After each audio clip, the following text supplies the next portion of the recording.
Le dessein de Dieu était de créer un monde où sa gloire se manifesterait pleinement. L'objectif global de la création de tout ce que Dieu fait est de le glorifier. L'univers a été créé pour refléter la gloire de Dieu, et sa colère se manifeste contre ceux qui refusent de lui rendre gloire. Romains 1, 18, 25, Psaume 19, 1. Notre monde déchu avec sa permission, puis racheté et en attente d'être restauré dans sa perfection originale est celui qui reflète le mieux la gloire de Dieu. La colère et la miséricorde de Dieu manifestent la richesse de sa gloire. Mais nous ne pourrions pas la voir sans la chute de l'humanité.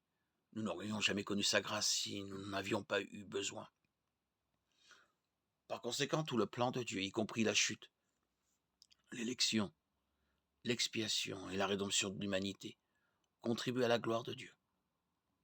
Quand l'homme est tombé dans le péché, la miséricorde de Dieu s'est manifestée immédiatement. Quand Dieu ne les a pas tués sur le coup, sa grâce s'est également manifestée immédiatement quand il a couvert leur honte. Genèse 3, 21. Sa patience et sa persévérance se sont manifestées par la suite, alors que l'humanité s'enfonçait de plus en plus dans le péché.